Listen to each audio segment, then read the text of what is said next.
Welcome to Alive in Baghdad, Uncut. I'm Brian Conley, Director of Alive in Baghdad. Every week, we'll bring you up to date on our stories from Iraq.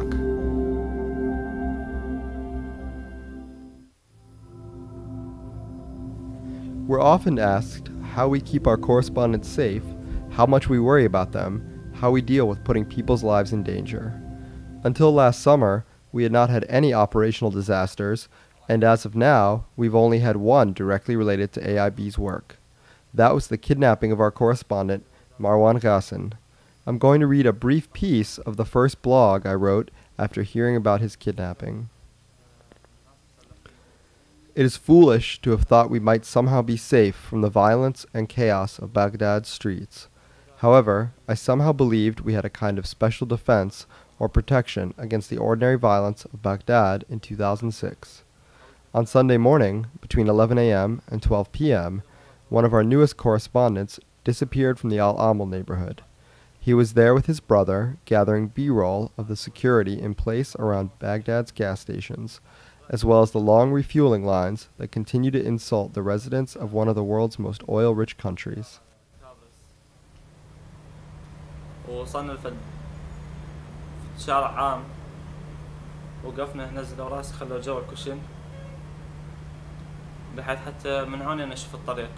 There have been a lot of other independent journalists and journalism projects in Baghdad since the war began, one of which was the Baghdad Bulletin, an English-language paper that a former colleague and fixer correspondent for Alive in Baghdad worked at. As the situation has become more and more dangerous, independent journalists, independent voices, particularly of the Western press, have been increasingly shut out of working in Iraq.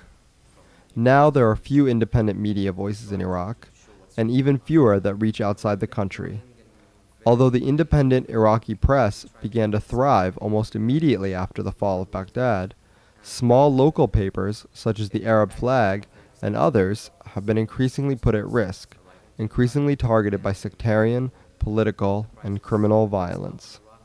So it was very hard for us to continue working in the Baghdad Bulletin because we've been only funding ourselves by ourselves. So we need lots of money to keep surviving, keep printing the Baghdad Bulletin. Also the printing cost us lots of money. So finally we decided to shut down the Baghdad Bulletin in there. It's very hard. Even it's hard for me as a journalist or any other journalist to go walk in Baghdad freely and do whatever he wants to do or write whatever he wants to write about it, because security is a big concern in Iraq now. So it will be very hard for you to establish any newspaper in there now.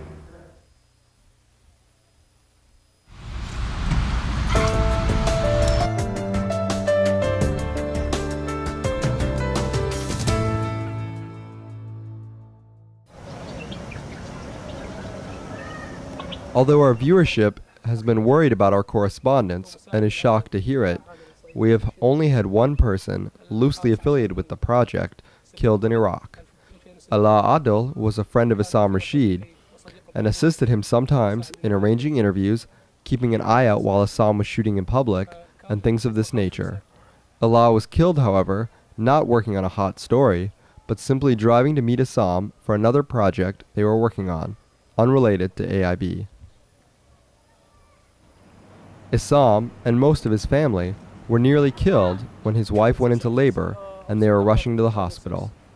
They happened to stray into a gun battle between fleeing Mehdi militia members and U.S. and Iraqi security forces. Two people driving in a car just behind him were gunned down in the crossfire. Omar has told me of numerous occasions where he was nearly hit by an IED or car bomb while driving through Baghdad on his way to or from an interview. Given all of these issues, one might be driven to ask, why would someone leave their house at all? Unfortunately, the need to make a living is a reality for all of us, and Iraq is just one of many places where that reality is especially difficult. Given the choice between working to help tell the world some piece of truth about their country, or working in some more mundane employment, we found our team yearning for the chance to speak to the international community about life in Iraq.